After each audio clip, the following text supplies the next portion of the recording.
इस कहानी की शुरुआत में हम सर्गेई को देखते हैं जो अपने सौतेले भाई दिमित्री के साथ स्कूल में था। डेड निकोलाई उन्हें अपने साथ लेकर जाते हैं। निकोलाई सर्गेई को बताते हैं कि तुम्हारी मॉम ने खुदकुशी कर ली क्योंकि वो कमजोर और दिमाग से बीमार थी। तुमने उसे पिछले 2 सालों से नहीं देखा, इसीलिए उसकी मौत से तुम्हारे लिए कुछ नहीं बदलेगा। दिमित्री पूछता है कि क्या मॉम के अंतिम संस्कार में जा रहे हैं। निकोलाई बताते हैं कि जो लोग खुदकुशी कर लेते हैं उनके नसीब में अंतिम संस्कार नहीं होता। हम शिकार करने के लिए जा रहे हैं। कुछ लोगों को जार शेर दिखाई दिया है। अगर तुम दोनों मर्दों के साथ रहकर शिकार करोगे तो बहादुर बनोगे और तुम्हें मजा आएगा। ये सब बातें करके वो फ्लाइट में बैठ जाते हैं। शिकार के लिए वो नॉर्दर्न गाना पहुंचते हैं। निकोलाई एक हिरन का शिकार करते हैं। वो सर्गेई से कहते हैं कि कुछ भी हो जाए पर मौत से कभी भी डरना मत। ये शिकार है और हम शिकारी, इसीलिए हमें किसी भी चीज से डरने की जरूरत नहीं है। निकोलाई दिमित्री से कहते हैं कि जरा खुद को देखो, तुम बहुत ही ज्यादा कमजोर हो, तुम्हें खुद पर शर्म आनी चाहिए। अगर तुम इसी तरह रहे तो कभी भी मर्द नहीं बन पाओगे। दिमित्री को काफी बुरा लगता है। रात को सब कैंप लगाकर आराम करने लगते हैं। सर्गेई दिमित्री से कहता है कि डेड की तरफ से मैं तुमसे माफी मांगता हूँ, उन्हें तुमसे इस तरह से बात नहीं करनी चाहिए थी। दिमित्री कहता है कि डेड ऐसे ही है और हम उनका कुछ नहीं कर सकते। मुझे तो लगता है कि डेड मुझे आपकी तरह इज्जत कभी नहीं देंगे।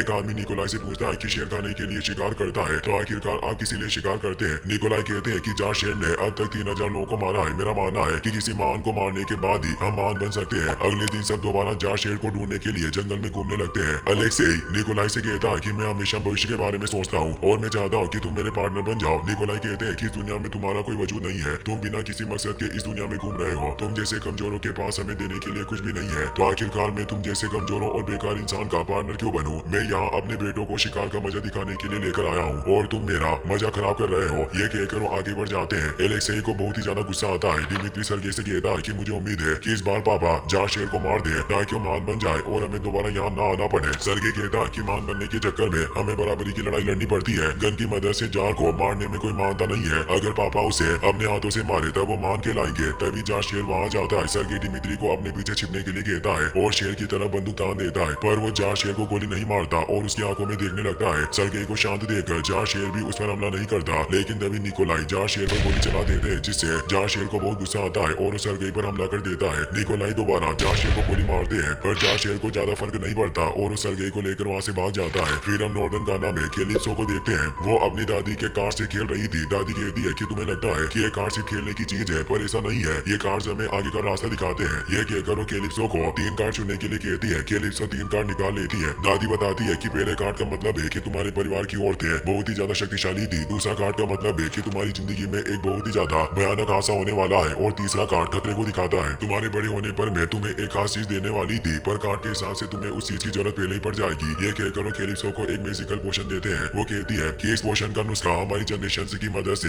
हमारी फैमिली को मिला है। उस पोशन की बोतल पर एक निशान बना हुआ था। कैलिप्सो उस निशान के बारे में पूछती है। दादी बताती है कि ये पापा लेगबा की आत्मा का निशान है। ये पोशन बहुत ही ज्यादा शक्तिशाली है और तुम्हें इसे संभाल कर रखना होगा। जो कोई भी इस पोशन को पिएगा उसके जख्म बहुत ही तेजी से ठीक हो जाएंगे। तुम्हें जल्दी इसकी जरूरत पड़ेगी, पर याद रखना तुम अपने मम्मी पापा को इसके बारे में कुछ नहीं बता सकती। कुछ वक्त बाद कैलिप्सो अपने मॉम डैड के साथ सफारी पर चली जाती है, पर उसे जानवरों को देखने में कोई दिलचस्पी नहीं थी। वो दादी के दिए हुए कार्ड को देखने लगती है और अपने पेरेंट्स को बिना बताए कार से उतरकर जंगल में चली जाती है। आगे जाकर उसे जार शेर दिखाई देता है जिसने सर्गेई को अपने मुंह से पकड़ा हुआ था। जार शेर सर्गेई के साथ कुछ नहीं करता, पर उसका खून सर्गेई के गांव में चला जाता है। जार शेर सर्गेई को वहीं छोड़कर वहां से भाग जाता है। सर्गेई की हालत देखकर कैलिप्सो चौंक जाती है और दादी का दिया हुआ मैजिकल पोशन उसे पिला देती है, जिसकी वजह से सर्गेई को कुछ विजन दिखाई देने लगते हैं, पर उसे होश नहीं आता। कैलिप्सो अपने पेरेंट्स को सर्गेई के बारे में बताती है। पेरेंट्स रेनफोर्स से गार्ड्स को वहां बुला लेते हैं। गार्ड से सर्गेई को हेलीकॉप्टर में बिठाकर हॉस्पिटल ले जाने लगते हैं। कैलिप्सो सर्गेई के हाथ में दादी जी का दिया हुआ कार्ड रख देती है। हॉस्पिटल में डॉक्टर सर्गेई का इलाज करते हैं, पर सर्गेई की सांसें चलना बंद हो जाती है, इसीलिए डॉक्टर उसे मृत घोषित कर देते हैं। मगर उस पोशन की वजह से सर्गेई 3 मिनट बाद दोबारा जिंदा हो जाता है। जार शेर का खून उसके खून के साथ और डीएनए में मिल जाता है, जिससे उसे जार शेर की पावर्स मिल गई थी। सर्गेई को जिंदा देखकर डॉक्टर हैरान हो जाती है। सर्गेई डॉक्टर से कार्ड के बारे में पूछता है, पर डॉक्टर को कार्ड के बारे में कुछ भी नहीं पता था। कुछ वक्त बाद निकोलाई और दिमित्री वहां जाते हैं। वो सर्गेई को लेकर घर आ जाते हैं। सर्गेई को अपनी मॉम का लेटर मिलता है। उसमें लिखा था कि मुझे माफ कर देना, मैं तुम्हारे साथ नहीं हूँ, पर तुम्हारे डैड ने मेरे लिए कोई दूसरा रास्ता नहीं छोड़ा। तुम्हें मुझसे वादा करना होगा कि तुम कभी भी अपने डैड की तरह नहीं बनोगे। निकोलाई सर्गेई को अपने पास बुलाकर कहते हैं कि तुमने जार शेर पर गोली ना चलाकर दिमित्री और खुद की जान खतरे में डाली। तुम अपनी मॉम की तरह कमजोर हो। अगर तुम इसी तरह कमजोर और डरते रहे तो तुम्हारे दुश्मन इस चीज का फायदा उठाएंगे। एक दिन तुम्हें मेरा सारा बिजनेस संभालना है और दिमित्री वापस पढ़ाई पूरी करने के लिए न्यूयॉर्क जाएगा। ये कहकर वो सर्गेई को जार शेर का कटा हुआ सिर दिखाते हैं। जार शेर शेर के सिर को देखकर सर्गे को बहुत गुस्सा आता है। वो कहता है कि आपने इसे मार दिया, पर मेरे हिसाब से जहाँ शेर को आपको मार देना चाहिए था। ये कहकर अपने कमरे में चला जाता है और दरवाजा बंद कर देता है। रात को सर्गे कुछ पैसे और अपना पासपोर्ट लेकर घर से भागने लगता है, मगर डिमित्री उसके सामने आ जाता है। वो कहता है कि आखिरकार आप मुझे डेट के साथ अकेला छोड़कर नहीं जा सकते। सर्गे कहता है कि मेरे साथ कुछ अजीब हो रहा है, पर मैं कुछ समझ नहीं पा रहा, इसीलिए मैं उसी जगह पर जा रहा हूँ जहाँ हम मॉम के साथ पिकनिक पर जाते थे। ये कहकर सर्गे वहाँ से चला जाता है, जिससे डिमित्री को काफी बुरा लगता है और गुस्सा भी आता है। सर्गे एक शिप में बैठकर रशिया चला जाता है। वो पिकनिक वाली जगह पर जा रहा था, पर अचानक वहाँ जंगली भैंसों का एक झुंड आ जाता है। उन्हें देखकर सर्गे बहुत ही ज्यादा डर जाता है और अपनी आंखें बंद कर लेता है। एक भैंसा सर्गे के सामने आकर खड़ा हो जाता है और सारे भैंसे उसके पास से निकल जाते हैं, जिस वजह से सर्गे को कुछ नहीं होता। झुंड के निकल जाने के बाद वो भैंसा भी वहाँ से चला जाता है। सर्गे उस जगह पर चला जाता है जहाँ वो अपनी मॉम के साथ पिकनिक पर आया करता था। सर्गे उसी जगह पर रहने लगता है और धीरे धीरे उसे अपनी पास का अंदाजा हो जाता है। एक दिन उसे कुछ शिकारी मिलते हैं जो जंगली भैंसों को मारकर उनके सिंग काट कर ले जा रहे थे। सर्गे अपने लाइन विजन की मदद से बहुत दूर से उन्हें देख लेता है और उन्हें रोकने के लिए जाता है। इतने वक्त में शिकारी वहाँ से जा चुके थे, सिर्फ 2 आदमी वहाँ बचते हैं। वो सर्गे को वहाँ से जाने के लिए कहते हैं, लेकिन सर्गे उन दोनों को मार देता है। फिर हम प्रेजेंट डे का सीन देखते हैं। क्रेवेन प्लेन की मदद से अपनी मॉम की प्रॉपर्टी में आ जाता है। डिमित्री उसे एक वॉइस मैसेज भेजता है। डिमित्री के पास एक खूबी थी कि वो किसी की भी आवाज की नकल कर सकता था। वो निकोलाई की आवाज निकालकर क्रेवेन को हैरान करने की सोचता है, पर क्रेवेन को पहले से ही इसके बारे में पता था, इसलिए वो हैरान नहीं होता। कुछ शिकारी क्रेवेन की मॉम की प्रॉपर्टी में आकर जंगली भैंसों को मार देता है और उनके सींग लेकर वहाँ से जाने लगते हैं। क्रेवेन उनके ट्रक के सामने आ जाता है, पर वो शिकारी नहीं रुकते, तो क्रेवेन ट्रक में जाकर 4 शिकारियों को मार देता है। वो एक शिकारी के कान को अपने मुंह से फाड़ देता है। ये देखकर शिकारी डर जाता है और अपने साथी के साथ गाड़ी लेकर वहाँ से भाग जाता है। क्रेवेन अपने लाइन विजन की मदद से गाड़ी के नंबर देख लेता है। वो शिकारी अपने बॉस के पास जाकर उसे सारी बातें बताता है, पर वहाँ उसे क्रेवेन मिलता है। उसने पहले ही बॉस को मार दिया था। क्रेवेन क्रॉसबो की मदद से उसे भी मार देता है और अपनी डायरी में से उसका नाम काटकर वहाँ से चला जाता है। फिर हम कैलिप्सो को देखते हैं। उसकी दोस्त समांथा की हत्या हो गई थी, इसीलिए कैलिप्सो उसके अंतिम संस्कार में जाती है। क्रेवेन भी वहाँ जाता है और कैलिप्सो को वही काट देता है जो कैलिप्सो ने पोषण पिलाने के बाद सर्गे के हाथों में दिया था। कार्ड को देखकर कैलिप्सो हैरान हो जाती है। क्रेवेन कहता है कि अगर उस दिन तुम मेरी मदद नहीं करती तो शायद आज मैं जिंदा नहीं होता। मैं जानता हूँ कि तुम्हारी दोस्त समांथा की डेथ हुई है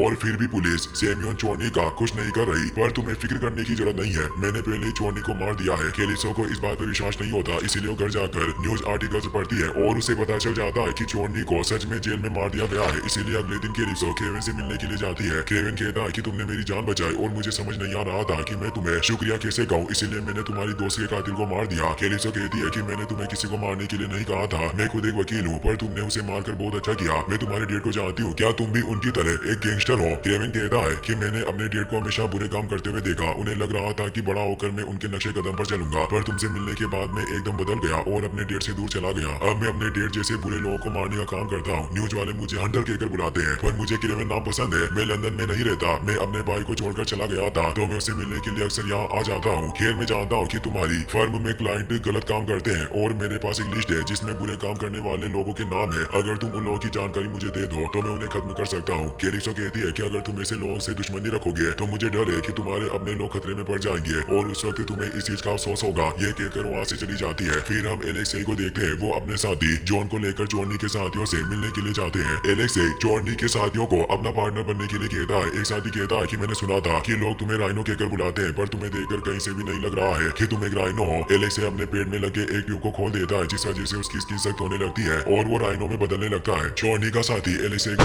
मारने की कोशिश करता है, पर एलेक्सी को इससे कोई फर्क नहीं पड़ता और वो अपने शरीर से गोलियां निकाल लेता है। वो दोबारा से नॉर्मल हो जाता है। चोर्नी का दूसरा साथी दोबारा एलेक्सी को शूट करने लगता है, लेकिन तभी एलेक्सी का स्पाइनर दूर से उस आदमी और उसके दास को मार देता है। चोर्नी के 2 साथी बच जाते हैं और एलेक्सी उन्हें अपना पार्टनर बनने के लिए कहता है, तो पहला साथी दूसरे साथी को गोली मारकर एलेक्सी का पार्टनर बन जाता है। एलेक्सी के कहने पर चोर्नी का साथी निकोलाई को मारने के लिए उनके होटल में जाता है, मगर निकोलाई को इसके बारे में पता चल जाता है और वो अपने गार्ड की मदद से चोर्नी के साथी और एलेक्सी के साथियों को मार देता है। डिमित्री भी होटल में था, मगर गोलियों की आवाज से डरकर पियानो के नीचे छिप गया था। इससे निकोलाई को बहुत गुस्सा आता है। वो कहते हैं कि मेरे खुद के क्लब में मेरे ऊपर अटैक हुआ, पर फिर भी तुम मुझे बचाने के लिए नहीं आए, तुम मेरी सबसे बड़ी गलती हो। ये कहकर वो डिमित्री को धक्का मारकर दूर कर देते हैं। एलेक्सी को अपने साथियों के मरने के बारे में पता चल जाता है। उसे क्रेवेन की रशियन जेल से भागने की वीडियो मिल जाती है और उसे पता चल जाता है कि सर्गे ही क्रेवेन है, इसीलिए वो फॉरेनर को क्रेवेन को मारने का काम देता है। फॉरेनर उसी जेल में चला जाता है जहाँ चोर्नी की हत्या हुई थी। वो वहाँ हंटर के निशान ढूंढने लगता है, पर पुलिस गार्ड वहाँ जाता है। फॉरेनर अपनी पावर का यूज करके गार्ड को इल्यूजन में फंसा देता है और उसकी गन छीन कर उसे मार देता है। फिर हम क्रेवेन को देखते हैं। आज डिमित्री का बर्थडे था, इसीलिए वो डिमित्री के साथ क्लब में चला जाता है। निकोलाई भी वहाँ जाते हैं और तीनों साथ बैठकर ड्रिंक करने लगते हैं। डिमित्री को बहुत नशा चढ़ जाता है, इसीलिए क्रेवेन उसे घर लाकर सुला देता है और खुद भी डिमित्री के घर में सो जाता है। मगर क्रेवन को अपनी मोम की आवाजें सुनाई दे रही थी, जिस वजह से वो सो नहीं पाता, इसीलिए वो बाहर जाकर एक पेड़ के नीचे सो जाता है। अगली सुबह उठकर क्रेवन घर के अंदर जाता है, पर वहाँ उसे डिमित्री नहीं मिलता और उसके बेड पर खून लगा हुआ था, जिसे देखकर क्रेवन घबरा जाता है। वो टेरेस पे जाकर देखता है तो उसे पता चलता है कि कुछ गुंडे डिमित्री को पकड़कर एक कार में ले जाते हैं। क्रेवन टेरेस से नीचे कूद जाता है, पर उसे एक खरोच भी नहीं आती। वो तेजी से दौड़कर कार का पीछा करने लगता है। क्रेवन गाड़ी के ऊपर चढ़कर खिड़की तोड़ने की कोशिश करता है, पर पूरी गाड़ी बुलेट प्रूफ थी, जिस वजह से वो कुछ नहीं कर पाता और गाड़ी से नीचे गिर जाता है। वो गुंडे डिमित्री को लेकर हेलीकॉप्टर में बैठ जाते हैं। क्रेवन एक जाल की मदद से हेलीकॉप्टर को रोकने की कोशिश करता है, पर वो हेलीकॉप्टर को नहीं रोक पाता और नदी में गिर जाता है। इतने वक्त में हेलीकॉप्टर वहां से चला जाता है। क्रेवन कैलिप्सो के पास जाकर उसे सारी बातें बताता है और उससे मदद मांगता है। कैलिप्सो अपने फोर्सेस की मदद से उन गुंडों का पता लगाने लगती है। क्रेवन निकोलाई के पास जाता है। निकोलाई बताते हैं कि वो लोग डिमित्री को छोड़ने के बदले $20 मिलियन मांग रहे हैं। मुझे पैसे में कोई परेशानी नहीं है,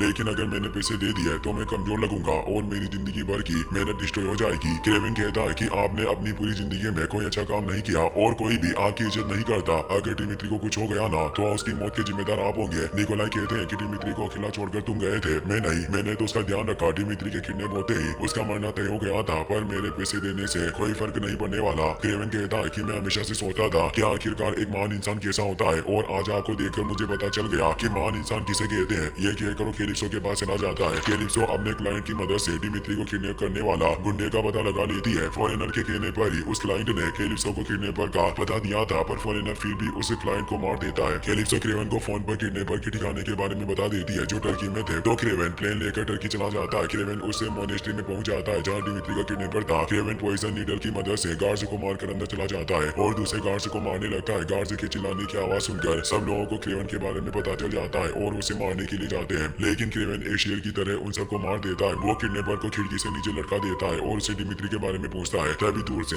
एलेक्सेई के साथ ही रॉकेट शूट कर देता है। क्रेवन किडनैपर को लेकर खाई में कूद जाता है, पर वो किडनैपर को अपने ऊपर पकड़कर रखता था, जिससे उसे ज्यादा चोट नहीं लगती। किडनैपर क्रेवन को उसका नाम लेकर बुलाता है, जिससे क्रेवन हैरान हो जाता है। वो पूछता है कि आखिरकार तुम मेरा नाम कैसे जानते हो, तुम्हें यहाँ किसने भेजा और मेरा भाई कहाँ है। किडनैपर कहता है कि राइनो ने मुझे यहाँ भेजा था, पर अब वो हम दोनों को मार देगा। अचानक बिल्डिंग का मलबा उनके ऊपर गिर जाता है, जिस वजह से वो दोनों नीचे दब जाते हैं। रॉकेट से हमला करने वाले एलेक्सेई के साथ ही क्रेवन की डेड बॉडी ढूंढने के लिए वहाँ आते हैं और मलबे में डेड बॉडी ढूंढने लगते हैं, मगर क्रेवन पहले से मलबे से बाहर निकल चुका था। वो उन दोनों को मार देता है और कैलिप्सो को बताता है कि किसी राइनो ने डिमित्री को किडनैप किया है। उसने मुझे मारने के लिए टर्की बुलाया और उसे तुम्हारे बारे में भी पता चल गया, इसीलिए तुम जल्दी से कार्गो टर्मिनल पर चली जाओ, मैं वही तुमसे मिलूंगा। कैलिप्सो अपने दादाजी का दिया हुआ पाउच लेकर फर्म से निकल जाती है। फॉरेनर टर्की की मोनेस्ट्री में पहुंच जाता है। वहाँ उसे डेड बॉडी में पॉइजन नीडल मिलती है, जो रोसरी पिल के पॉइजन से बनी हुई थी। दो पुलिस ऑफिसर्स फॉरेनर को पकड़ने की कोशिश करते हैं, पर फॉरेनर अपनी पावर की मदद से उन्हें इल्यूजन में फंसा देता है और पॉइजन नीडल की मदद से उन दोनों को मार देता है। फिर हम एलेक्सेई को देखते हैं। उसे लग रहा था कि क्रेवन मर चुका है, जिससे वो काफी खुश था। वो डिमित्री से कहता है कि तुम नहीं जानते, पर हम पहले मिल चुके हैं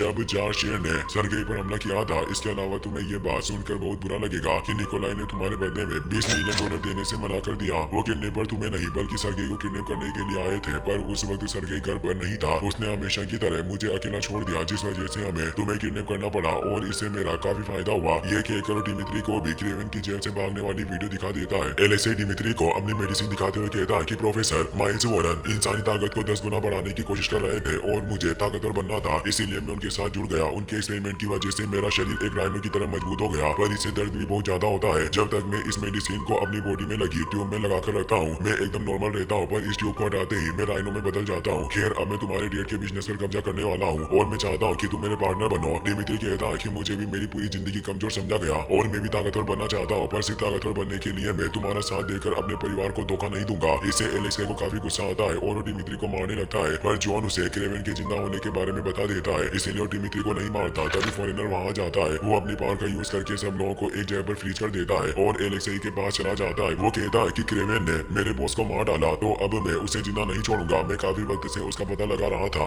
और अब जाकर मुझे उसके बारे में पता चला है। मुझे मोनेस्ट्री में रोसरी पीस का पॉइजन मिला है और ये रोसरी पीस सिर्फ साइबेरिया के एक खास इलाके में पाए जाते हैं। मैं यकीन के साथ कह सकता हूँ कि क्रेवन भी उसी जगह पर होगा। ये बात सुनकर एलेक्सेई फॉरेनर और अपने साथियों को लेकर क्रेवन को मारने के लिए चला जाता है। फॉरेनर एलेक्सेई को एक पॉइजनस गन दिखाकर कहता है कि इस गन से शूट होने वाले को बहुत ही बुरे सपने आते हैं और शरीर के खास हिस्से पैरालाइज हो जाते हैं। उसके बाद उसकी दर्दनाक मौत हो जाती है। ये बात सुनकर एलेक्सेई खुश हो जाता है। फिर हम क्रेवन को देखते हैं। वो कैलिप्सो को लेकर अपनी मॉम की प्रॉपर्टी में आ जाता है। वहाँ एक पैंथर उस पर अटैक करती है, पर क्रेवन बचपन से उसे जानता था और वो वो उस पेंटर को डराकर वहाँ से भगा देता है। क्रेवन में बहुत सारी हर्बल मेडिसिन से पड़ी थी। उन्हें देखकर कैलिप्सो चौंक जाती है और क्रेवन से उनके बारे में पूछती है। क्रेवन उस पोशन की बोतल दिखाते हुए कहता है कि मैं उस दिन के बाद से जानने की कोशिश कर रहा हूँ इस पोशन में क्या क्या चीजें हैं, पर मुझे इसके बारे में कुछ भी पता नहीं चला। क्या तुम मुझे और पोशन दे सकती हो? कैलिप्सो कहती है कि यह पोशन मुझे अपनी दादी जी ने दिया था। उन्होंने कहा था इससे जो पिएगा उसके जख्म ऐसे भरेंगे जैसे सोचा नहीं होगा।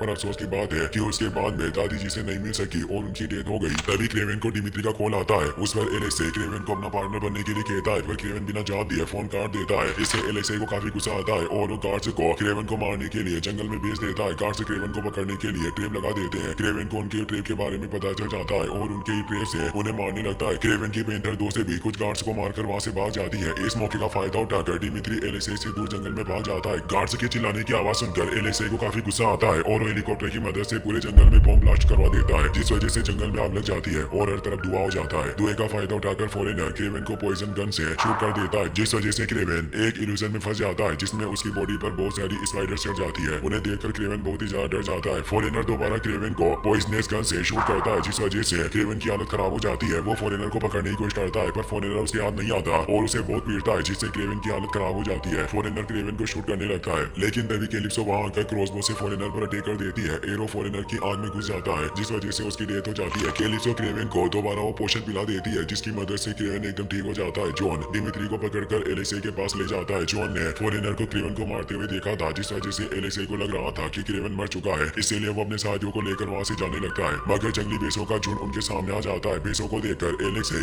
मेडिसिन ट्यूब को खोल देता है और राइनो में बदल जाता है। इतने वक्त में क्रेवन भी वहां जाता है तो राइनो उससे फाइट करने लगता है। वो चलते हुए ट्रक से सामने आकर उसे दूर फेंक देता है, जिस वजह से डिमित्री की गाड़ी पलट जाती है, पर डिमित्री को कुछ नहीं होता। क्रेवन चाकू से राइनो पर हमला करता है, पर राइनो की स्किन बहुत सख्त थी, जिस वजह से चाकू टूट जाते हैं, पर राइनो को कुछ नहीं होता। क्रेवन के हमले से भी राइनो को कोई फर्क नहीं पड़ता और वो क्रेवन को पीट पीट कर उसकी हालत खराब कर देता है। मगर फिर भी क्रेवन हार नहीं मानता। वो एक आयरन रोड को राइनो के पेट में लगी ट्यूब में घुसा देता है, जिस वजह से राइनो की हालत खराब हो जाती है। क्रेवन राइनो को बेसों के बीच में फेंक देता है, जिस वजह से राइनो बुरी तरह से घायल हो जाता है। क्रेवन उसे पूछता है कि आखिरकार तुम्हारे पास मेरा वो वीडियो कैसे आ गया? राइनो बताता है कि तुम्हारे डैड ने खुद मुझे वो वीडियो भेजी थी। ये कहते हैं राइनो की मौत हो जाती है। क्रेवन निकोलाई के पास जाकर उनसे कहता है कि मैं जानता हूँ कि आप राइनो को मारना चाहते थे, इसीलिए आपने उसे मेरी वीडियो भेजकर मेरे बारे में बताया, पर क्या आपको डिमित्री की जान की कोई परवाह नहीं थी? निकोलाई कहते हैं कि मैं जानता था कि तुम मेरे कहने पर राइनो को नहीं मारोगे, इसीलिए मैंने उसे तुम्हारे पीछे लगा दिया और मैं ये भी जानता था कि भले कुछ भी हो जाए पर तुम अपने भाई दिमित्री को कुछ भी नहीं होने दोगे। क्रेवन कहता है कि मैं सालों पहले आपको मार सकता था, पर मैंने ऐसा नहीं किया क्योंकि मैं आपको अपना फादर मानता था, पर आपने मेरे साथ गलत किया। आपने मुझे सिखाया था कि मौत से कभी मत डरना, तो आज मैं आपसे भी यही कहना चाहता हूँ। ये कहकर वहाँ से जाने लगता है। अचानक एक बार वहाँ जाता है और निकोलाई पर हमला करने लगता है। उसे मारने के लिए निकोलाई अपनी गन लोड करते हैं, पर क्रेवन ने पहले से ही गन में से गोलियां निकाल ली थी, जिस वजह से निकोलाई कुछ नहीं कर पाते और भालू ने मार देता है। फिर हम एक साल बाद का सीन देखते हैं। क्रेवन डिमित्री के बर्थडे पर उसे मिलने के लिए जाता है। डिमित्री कहता है कि मुझे न्यूयॉर्क में एक डॉक्टर मिले, उन्होंने मेरी बहुत मदद की और मुझे एकदम बदल दिया। अचानक कुछ माफिया वहाँ आकर डिमित्री से बात करने लगते हैं। ये देखकर क्रेवन चौंक जाता है। वो कहता है कि तुमने कहा था कि तुम डेट की प्रॉपर्टी बेचकर ये सब बिजनेस बंद कर देगा, तो आखिरकार अब ये सब क्यों कर रहे हो? मैं नहीं चाहता हूँ कि तुम दोबारा उस नर्क में जाओ। डिमित्री कहता है कि आपने मुझे उस नर्क में डाला था,